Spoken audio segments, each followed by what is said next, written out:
But I wanted to make sure that we're able to include a strategy story, like we got into a couple last week. This one is a article on Hacker News, but written by SANS Institute fellow Frank Kim, taking a look at how CISOs can implement effective AI governance.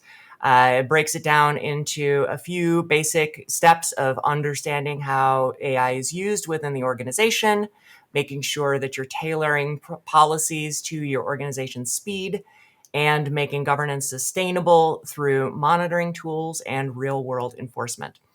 He advises CISO should avoid document backward policies in favor of real world forward approaches. There's recommends model registries to track deployed models, look at update history, and track performance to prevent black box sprawl. Implementing a AI bill of materials, providing visibility into AI model components, data sets, and external services. Building cross-functional committees that include not just IT and security, but legal, compliance, HR, and business units that would be using them. And the policies must be living documents that evolve with leadership changes and embedded AI capabilities and functionality. So I pulled this article, one, because I think SANS is just such a great resource, and any opportunity that we have to give them a boost for folks, I want to try and do that. I also liked that there was some good concrete recommendations in there. We've had a lot of stories about attacks targeting AI, novel attacks, or first time seen in the wild attacks. We've seen recommendations and an understanding of a need for AI governance. And so it's great to see some actual concrete recommendations coming out. I don't think that only CISOs can benefit from this advice. I think that this is going to be useful to all teams that are trying to get a handle on AI used in their environment. So one of the things that the article focuses on, especially around AI, is avoiding the trap of being the Department of No and incentivizing people to work around the stated AI policy. But in some cases, especially with new and quickly evolving tools like AI integrations, would no sometimes be the right answer? Yeah. I mean, yeah, like it's the answer. It's Sure. Yeah. it's certainly the most secure answer in a vacuum. It's Uh, yeah, it's fun because it's like I definitely feel like we are not in a place where we figured this out yet. yeah. As an industry, like I don't know, we have maybe 70 to 80% of the tools we need to deal with this, and that's not me being a doomer. That's me living through the 2000s and understanding what web apps were like back then, and we fixed all of that. So, it's not like we won't come up with the tools and like playbooks and understand all the attacks.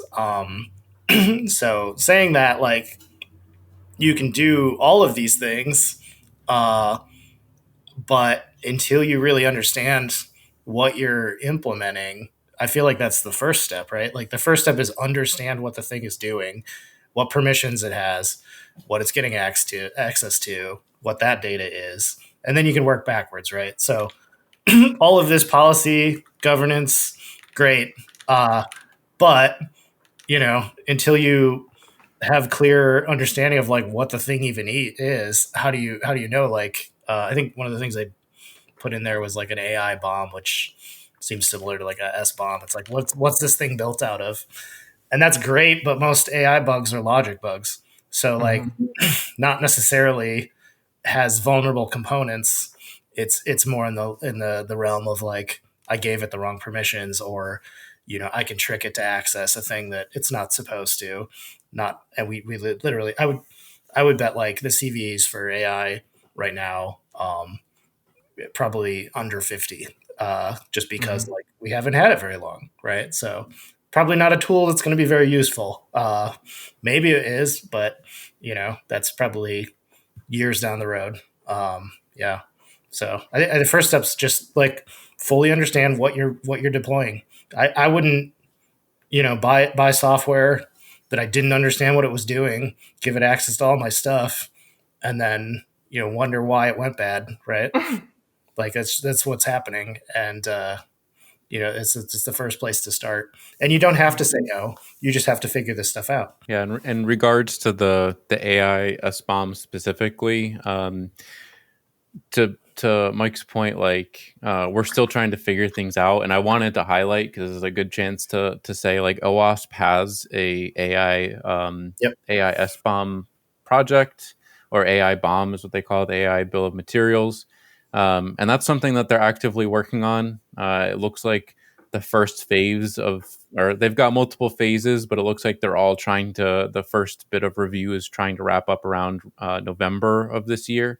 And then early next year, January, February, we're going to start seeing some things from that, like the actual publication, including, it looks like in their phase 5, they have some promotion and industry engagement. So that's probably where you might start to see like conference people doing like papers on stuff like this, talking at conferences about AI bombs.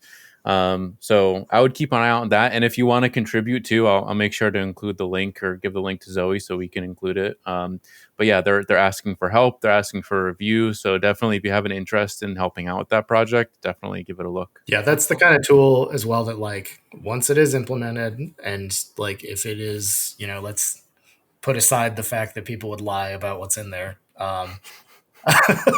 Yeah, it definitely can help your team understand what the software is built out of, right, and what it's using, and like the goals, and right. So, but it's like alone it does nothing.